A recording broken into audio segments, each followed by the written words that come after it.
Haïti, 27 750 km². 11,26 millions d'habitants selon la Banque mondiale en 2019. Capitale, Port-au-Prince.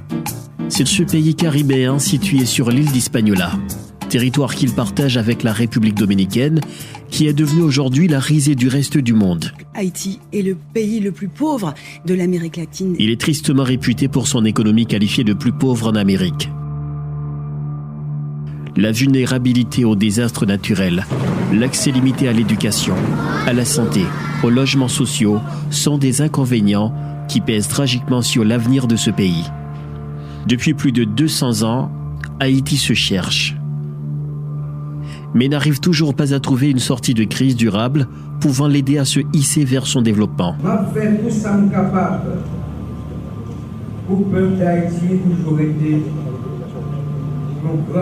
Merci parce que nous t'ai choisi dans l'élection présidentielle 25 octobre. Aujourd'hui, plus de 60% de sa population vit sous le seuil de pauvreté selon les données de la Banque mondiale en 2019.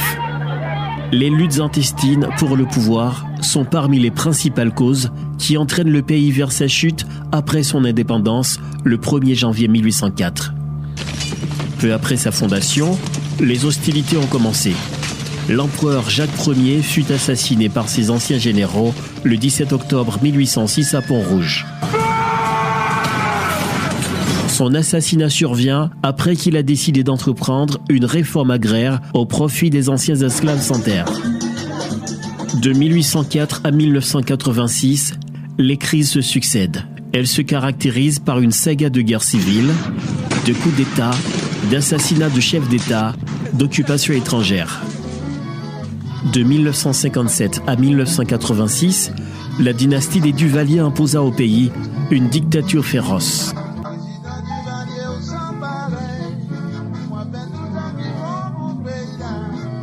J'ai décidé de passer ce soir le destin de la nation et le pouvoir aux forces armées d'Haïti. Mais après la chute du régime, Haïti entre dans une nouvelle période de son histoire. Et rapide à la crise actuelle.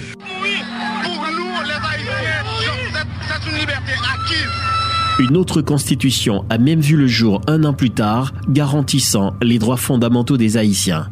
Le vent de la démocratie a soufflé sur le pays, mais n'a pas permis de résoudre les crises politiques.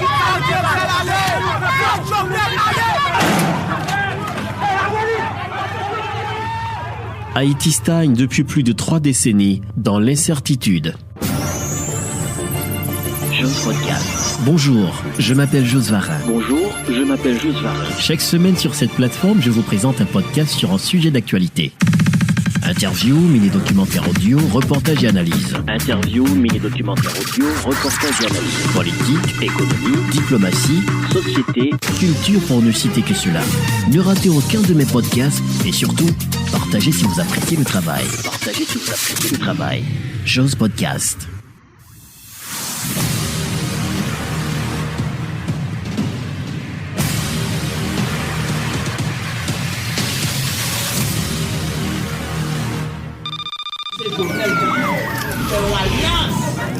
Politique avec des groupes armés.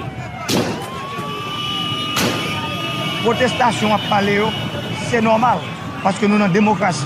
C'est normal parce que y a des gens qui ne sont pas d'accord avec nous. Quel que soit le quartier autoritaire, son chef gang qui a l'autorisation pour monter la caille. En 2021, sur fond de crise politique, le pays connaît une montée vertigineuse de l'insécurité. Dans les 4 coins du pays, du nord au sud, d'est en ouest, des bandes armées montrent leur force. La police haïtienne, trop impuissante, laisse la population à la merci de ses malfrats.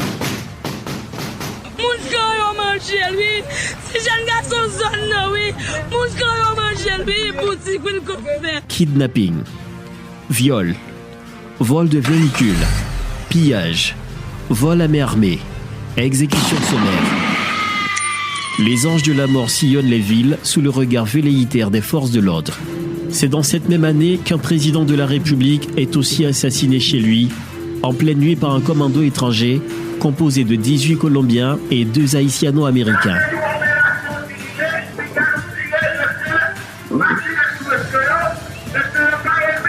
Personne n'est épargné dans ce pays. Beaucoup de monde qui a parlé anglais et espagnol peut-être gagner un gros arme fois dans mer qui est président de la République. Chacun attend son tour d'être la nouvelle victime de cette machine infernale.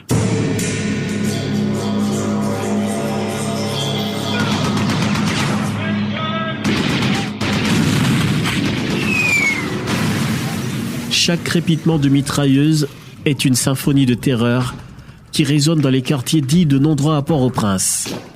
Ici, seules les organisations criminelles font la loi. Elles défient les forces de l'ordre et contrôlent le plus grand nombre de territoires. Haïti est devenu durant ces 3 dernières années l'une des destinations la plus dangereuse de la Caraïbe. C'est aussi l'un des rares pays au monde où les gangs puissent se fédérer.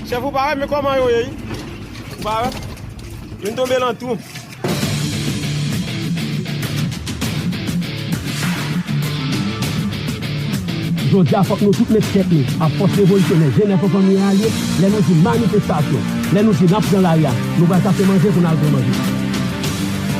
Cet homme s'appelle Jimmy Cherizier, au barbecue ainsi connu. Parce qu'au grand goût, il faut manger. Et c'est moun qui font richesse. Nous préparons pour nous manger. Il avait autrefois servi dans la police haïtienne, puis reconverti en chef de gang, après qu'une organisation des droits humains lui a indexé dans un massacre alors qu'il menait une opération aux côtés de ses frères d'armes.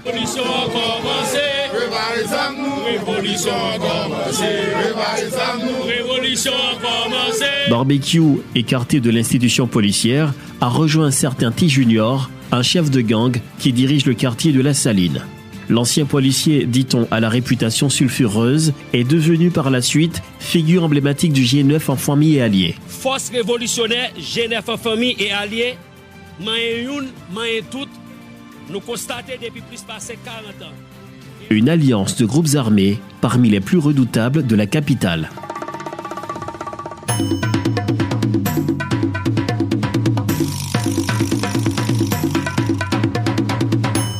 Aïe bobo! Aïe bobo! Aïe bobo! Le G9 aurait été favorisé par la Commission nationale de désarmement, de démantèlement et de réinsertion. Créée par le président d'alors, Jovenel Moïse, la CNDDR avait pourtant la mission de démanteler les gangs. Les organisations criminelles se sont renforcées davantage depuis qu'elles se fédèrent.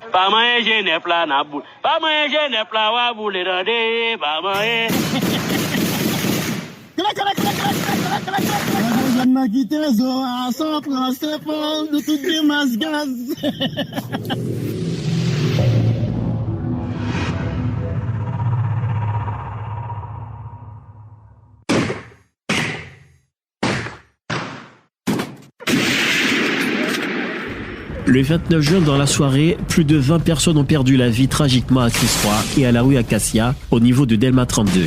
Diego Charles, de Radiovision 2000, et Antoinette Duclerc, de Matrice Libération, ont été abattus juste quelques minutes qui ont précédé le carnage. Chaque fois qu'il y a une crise politique profonde, il y a un secteur qui pensait cette violence.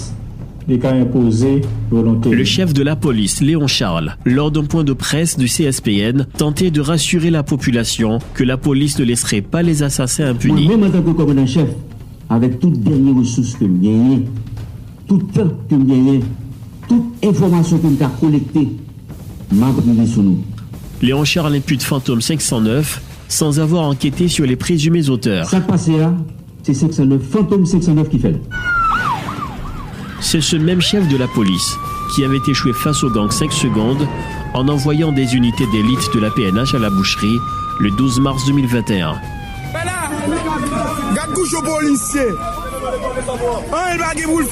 5 policiers sont morts tragiquement ce jour-là et leurs corps ne sont jamais exfiltrés de Village de Dieu. Des unités spécialisées de la PNH sont mises en déroute par le groupe 5 secondes, mené par Iso et Mano à Village de Dieu.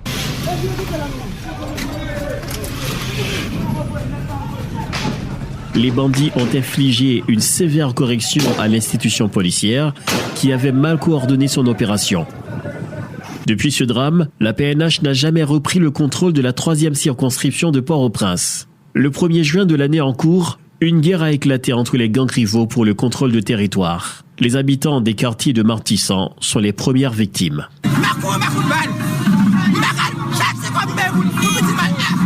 Les groupes armés qui contrôlent respectivement Thibois et Grand Ravine s'affrontent quotidiennement, paralysant l'entrée sud de la capitale.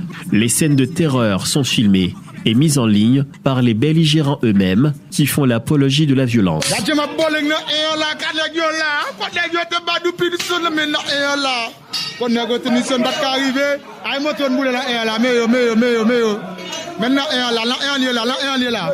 Qui finance les armes et munitions pour les gangs, à qui profite cette situation qui fait tant de victimes au sein de la population civile. Malgré les multiples promesses des autorités, aucune mesure drastique n'a été prise pour mettre hors d'état de nuire les bandits. Nous allons répondre à besoin ça, qui c'est une mission de la police gagne, qui s'est protégé et servir. Joseph Jout a descendu en bas. Quoi vous ça la police? Que vous voulez, qu'on pas voulez. Le 28 août, dans une offensive menée par la PNH dans la zone de Cara 2, à proximité de Publin, 9 présumés bandits ont été abattus au cours d'échanges de tirs avec les forces de l'ordre. Manino, alias Goroche, le numéro 1 du gang Craché du Feu, allié fidèle de Barbecue, a été touché mortellement. Cette attaque policière a provoqué l'ire du porte-parole du G9 en famille et alliés. Même quand parler là, force révolutionnaire, G9 en famille et alliés. Maïoun tout, policier qui dans char, mettre grand monde sur nous. Mais grand monde sur nous parce que c'est dommage de parler au char qui dans char. C'est celle ça qui fait mal parce que nous connaissons qui misère n'a passé. Nous jusqu'à pour nous les au char et puis ne pas pour nous attendre nous. Je salue tout policier qui choisit déserter pour qu'il rejoigne Goumé ça. Est-ce qu'on parle quoi pour nous envahir pays? Pendant au moins 2 semaines, le centre-ville de Port-au-Prince, La Saline et le Bas-Delma ont connu la foudre des groupes armés.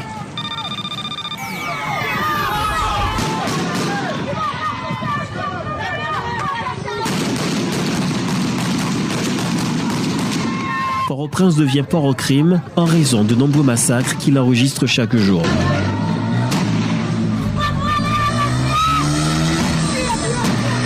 Pendant ce temps, dans la plaine du cul-de-sac, au niveau de Croix-des-Bouquets, les 400 Maroso kidnappent, pillent et tuent de paisibles citoyens.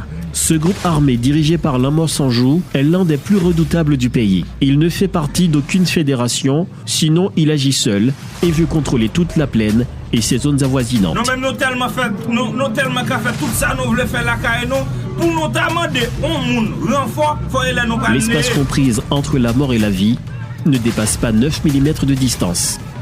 Ici, même le chef de l'État est mort dans un contexte d'insécurité.